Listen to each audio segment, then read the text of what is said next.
Assalamualaikum semuanya. Ketemu lagi ya sama Bu Eri.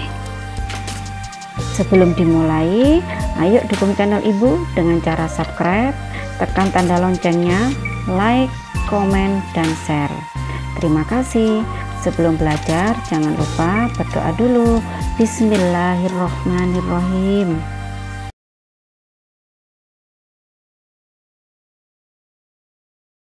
Oke, kita lanjutkan belajarnya yuk. Mengerjakan latihan-latihan soal ujian sekolah mata pelajaran matematika yang materinya dimulai dari kelas 4, 5, dan 6. Di video kali ini yang kita bahas khusus untuk soal nomor 11 sampai 20. Soal nomor 11. Perpustakaan Cinta Ilmu mengoleksi buku dongeng, sejarah, biografi, dan teknologi.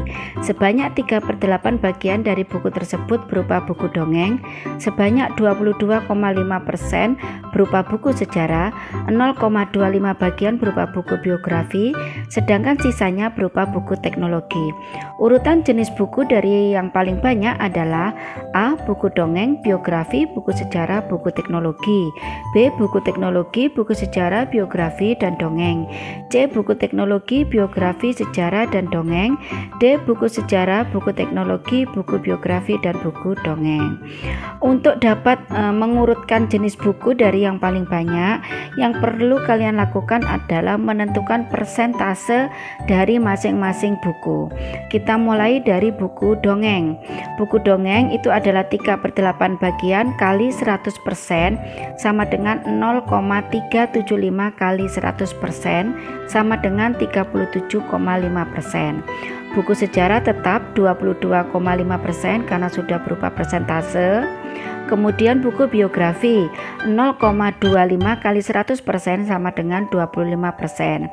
Untuk buku teknologi maka 100% dikurangi 37,5% ditambah 22,5% ditambah 25%. Nah, yang di dalam kurung itu dikerjakan duluan.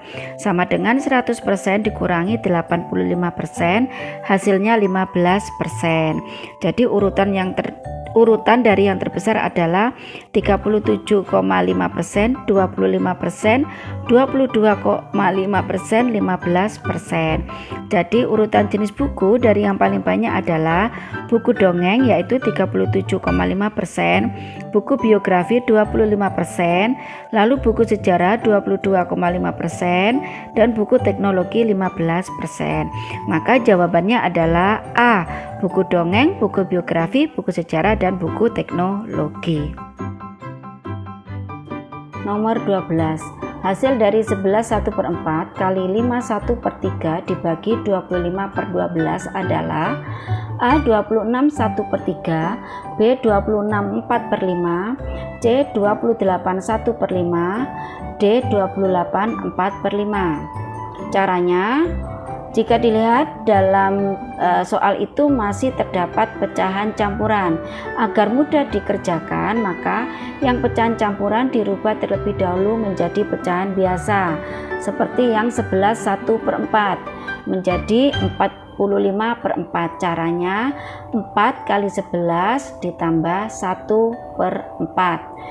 Kemudian 5 1/3. Caranya 3 kali 5 ditambah 1/3. 3 kali 5 15 ditambah 1 16.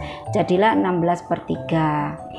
Maka menjadi 45/4 kali 16/3 dibagi 25/12.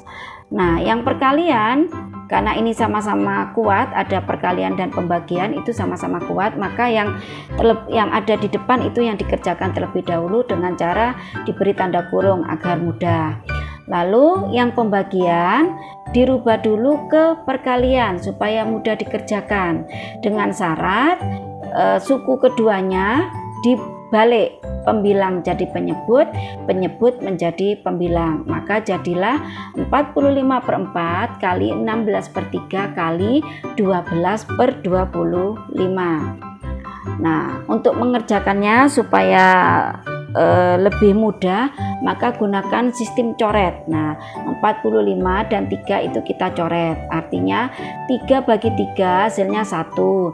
45 bagi 3 hasilnya 15. 4 dan 16 juga dicoret. 4 bagi 4 1, 16 bagi 4 4 kali 12 per 25. Maka jadilah 15 kali 4 per 1 kali 12 per 25. 15 kali 4 per 1 itu dianggap penyebutnya tidak ada artinya, jadi cukup 15 kali 4 sama dengan 60 kali 12 per 25.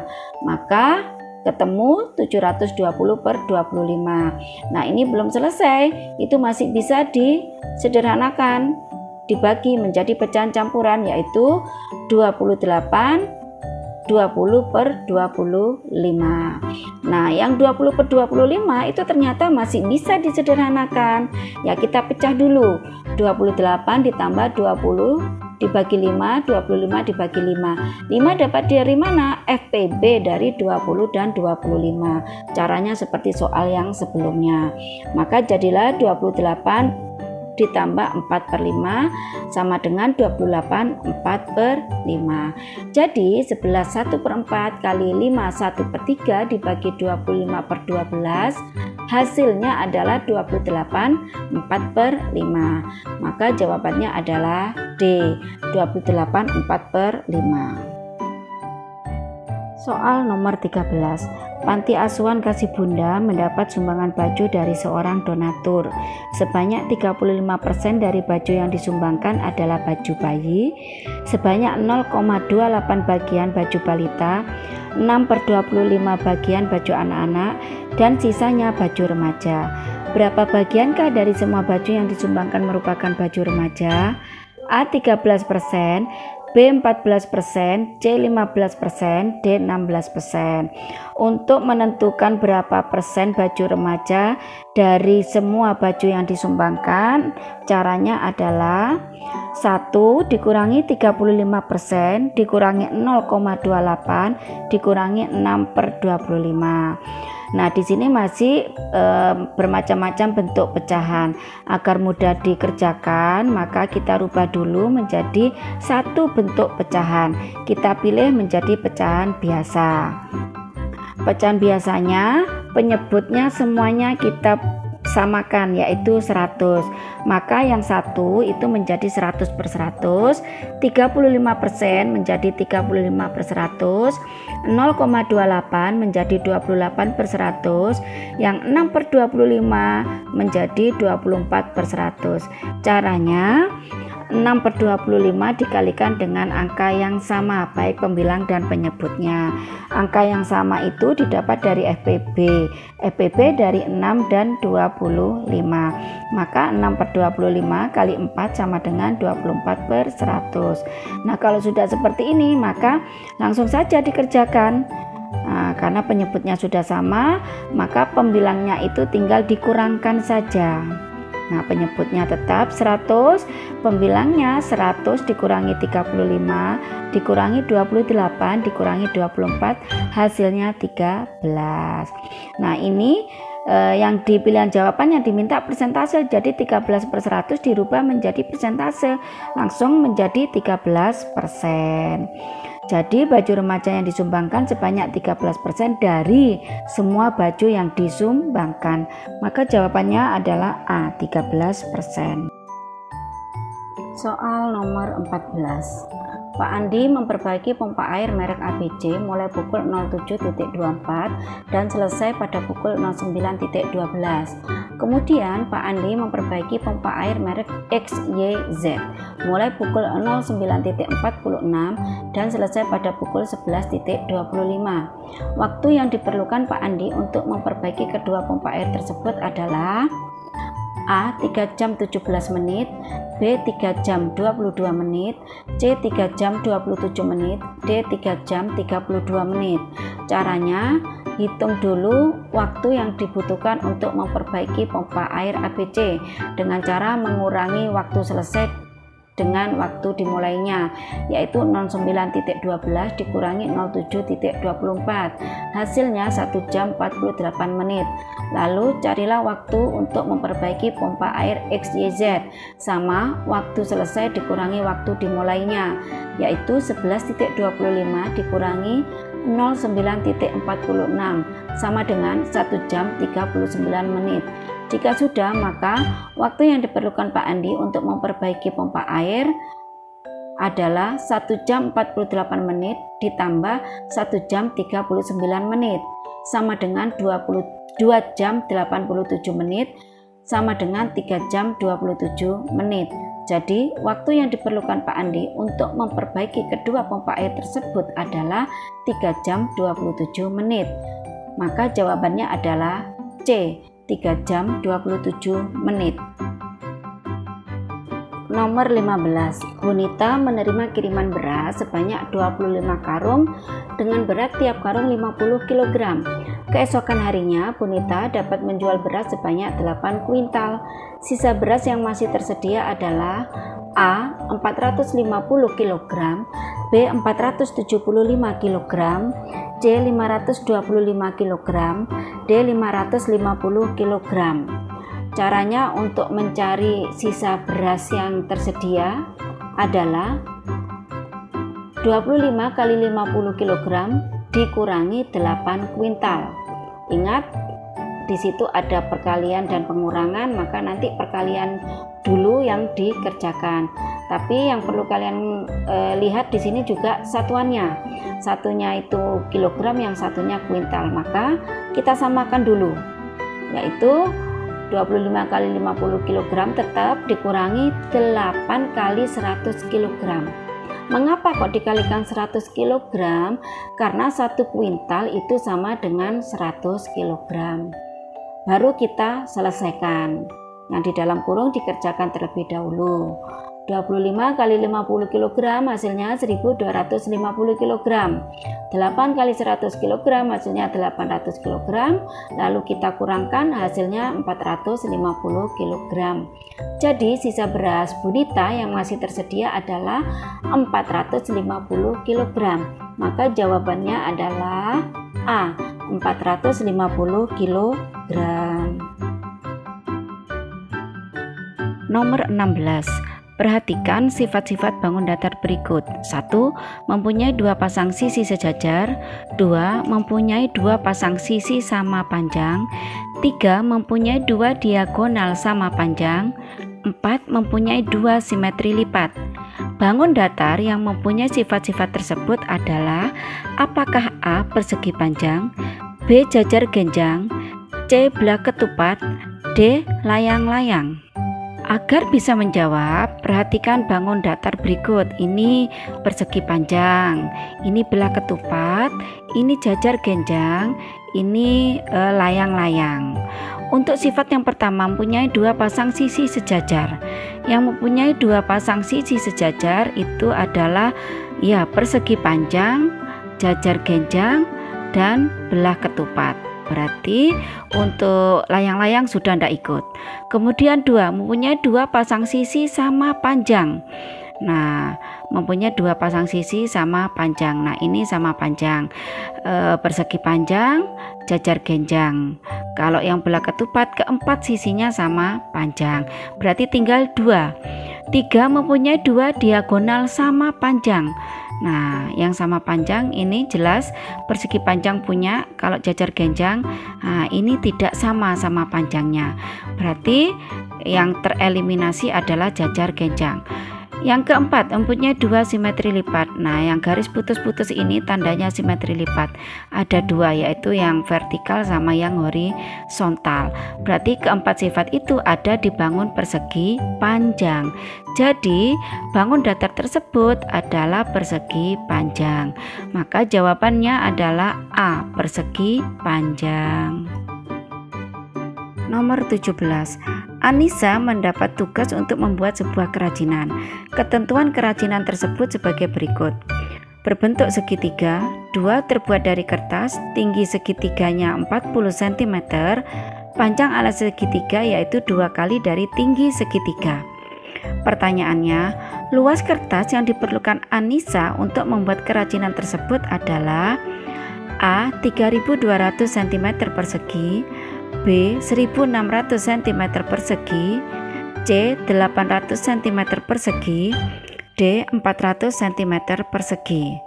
Yang pertama kalian lakukan adalah perlu diingat tadi kerajinannya kan berbentuk segitiga, tingginya sudah diketahui yaitu 40 cm, sedangkan alasnya itu tadi 2 kali tingginya, berarti 2 kali 40 cm sama dengan 80 cm.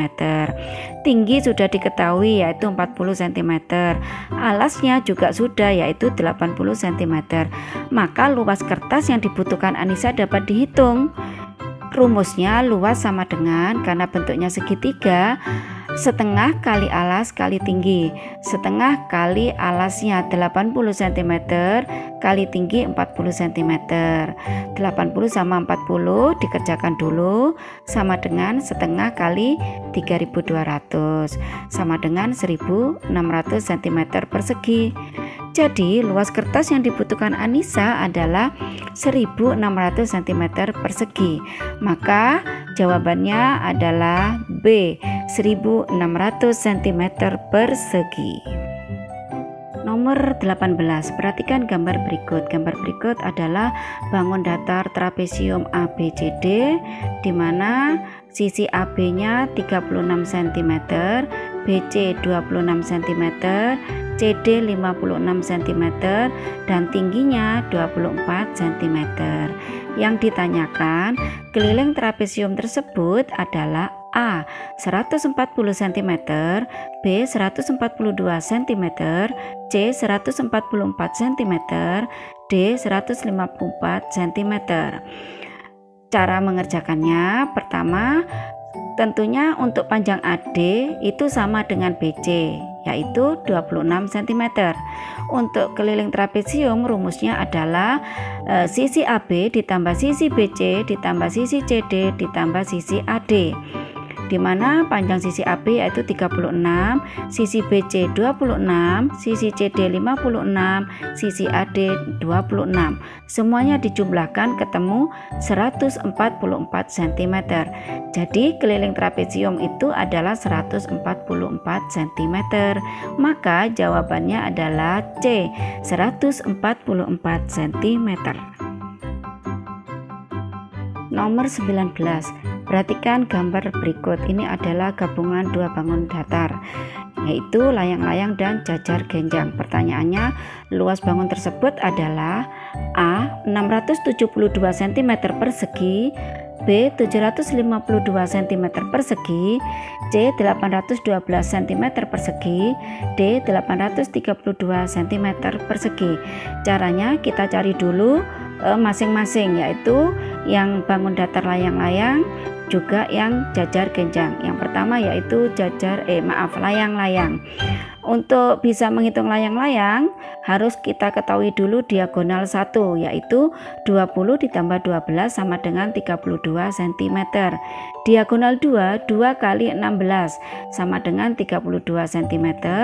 Maka luas layang-layang yang rumusnya setengah kali diagonal 1 kali diagonal 2 sama dengan setengah kali 32 kali 32. Nah, yang dalam kurung dikerjakan dulu. Setengah kali 32 itu 16, kalikan lagi dengan 32, hasilnya 512 cm persegi. Itu untuk luas layang-layang. Lalu kita hitung luas jajar genjang. Di sana diketahui alasnya 20 cm, tingginya 16 cm. Rumus luas jajar genjang adalah alas kali tinggi, maka 20 kali 16 sama dengan 320 cm. Luas gabungan yaitu luas layang-layang ditambah luas jajar genjang. 512 cm persegi ditambah 320 cm persegi, hasilnya 832 cm persegi. Jadi luas bangun gabungan itu adalah 832 cm persegi. Maka jawabannya adalah D, 832 cm persegi. Nomor 20, sebuah taman berbentuk persegi. Panjang sisi taman itu 60 meter. Di sekeliling taman akan ditanami pohon pinus. Jarak tanam antar pohon 3 meter. Banyak pohon pinus yang dibutuhkan adalah A 20 batang, B 40 batang, C 60 batang, D 80 batang. Caranya, dari soal itu sudah diketahui panjang sisi taman yaitu S sama dengan 60 meter.